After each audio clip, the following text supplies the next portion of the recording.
और हम लोगों को ये याद रखने की जरूरत है कि आज से 10 साल पहले के चुनाव सिर्फ हमारे समाज, हमारे प्रदेश, हमारे देश को बांटने की राजनीति के आधार पर होते थे।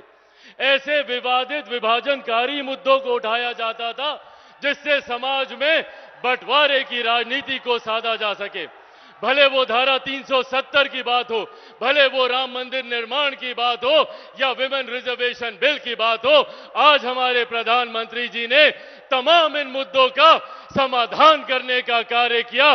और आज अगर चुनाव में बात होती है तो इंफ्रास्ट्रक्चर डेवलपमेंट की बात होती है, यहां पर विकास के कार्यों को गति देने की बात होती है। साथियों, आज इस मंच से मैं सिर्फ हमारी तमाम माताओं से, बुजुर्गों से और खास तौर पर मेरे तमाम नौजवान युवा साथियों से आग्रह करूंगा। भारत एक युवा देश है, बिहार एक युवा प्रदेश है। लगभग 65% बिहार में ऐसे युवा हैं जिनकी आयु 35 वर्ष से कम है। पहचानिए अपनी ताकत को। अगर बिहार के युवा एकजुट हो जाएं, एकत्रित हो जाएं, तो हमें आगे बढ़ने से कोई नहीं रोक सकता। ये हमारे बिहार के युवाओं की ताकत है। हमारे प्रधानमंत्री जी ने कभी हम युवाओं में भेदभाव नहीं किया, किसी को अगड़ा, किसी को पिछड़ा, किसी को हिंदू, किसी को दलित, ये नहीं सोचा। सबको साथ लेकर चलने की बात की, सबके साथ की, सबके विकास की, सबके विश्वास की बात हमारे प्रधानमंत्री जी ने की। आज जब बिहार में डबल इंजन की सरकार है, इसको हम लोग को मजबूती देने की जरूरत है। हमारे प्रधानमंत्री जी को मजबूती देने की जरूरत है, हमारे मुख्यमंत्री जी को मजबूती देने की जरूरत है, आदरणीय जीतन राम मांझी, आदरणीय उपेंद्र कुशवाहा जी को मजबूती देने की जरूरत है।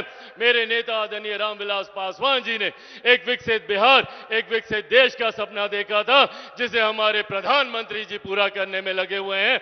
आप सबसे आग्रह है, आज जब प्रधानमंत्री जी बिहार की इस धरती में है, एक बार दोनों हाथ उठाकर जोरदार ताली से हमारे प्रधानमंत्री जी का स्वागत करें। आदरणीय नरेंद्र मोदी जिंदाबाद, एनडीए गठबंधन जिंदाबाद। बहुत बहुत धन्यवाद साथियों। जय हिंद, जय बिहार। अब मैं बिहार के सम्राट, बिहार के उप मुख्यमंत्री आदरणीय सम्राट चौधरी जी को आमंत्रित करना चाहूंगा कि वो आके जनता को संबोधित करे। सम्राट चौधरी जिंदाबाद। बोलिए भारत माता की, भारत माता की जय। जय श्री राम।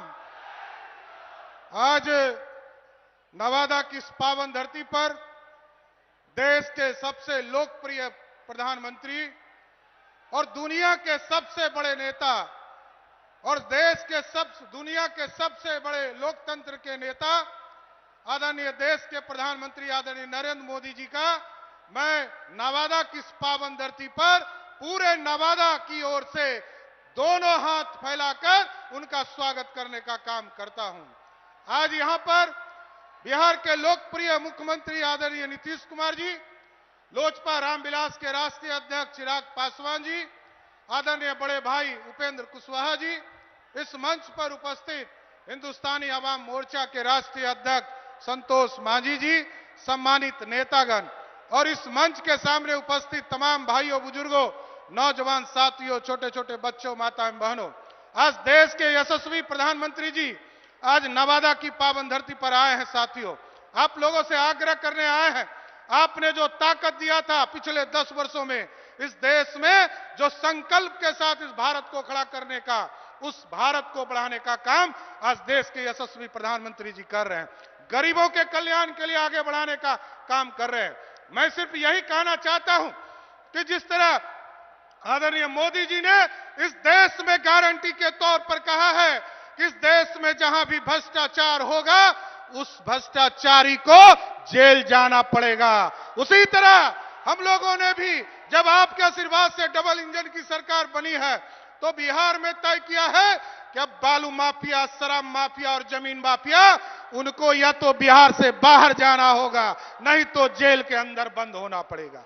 इसलिए हम तमाम लोगों से आग्रह करेंगे, निवेदन करेंगे कि जो 10 साल से लगातार इस देश के प्रधानमंत्री जी गरीबों कल्याण के लिए काम कर रहे हैं, और इस तरह आप तो सोच नहीं सकते हैं कि देश के प्रधानमंत्री जी ने गरीबों के लिए 5 किलो अनाज की भी व्यवस्था किया, तो आयुष्मान भारत के माध्यम से आज मात्र 15 दिनों में हम लोगों ने जब डबल इंजन की सरकार आपके आशीर्वाद से प्रधानमंत्री जी बना, तो हम लोगों ने एक ड्राइव चलाया आचार संहिता के पहले, और 15 दिनों में बिहार के 2 करोड़ गरीबों को जिस तरह 5 किलो अनाज आप देते हैं, उसी तरह उसको 5 लाख का जो इलाज का सपना आपका है, उसको भी हम बिहार में स्थापित करने का काम कर रहे हैं। इसलिए हम तमाम नवादा के साथियों से आग्रह करेंगे, निवेदन करेंगे, सभी जाति धर्म को उठकर देश के यशस्वी प्रधानमंत्री जी के हाथों को मजबूत करें और एक एक वोट 19 तारीख को विवेक ठाकुर जी के सामने बटन दबाकर कमल छाप को निशान को देकर फिर से मोदी जी को प्रधानमंत्री बनाने का काम कीजिए। बहुत बहुत धन्यवाद।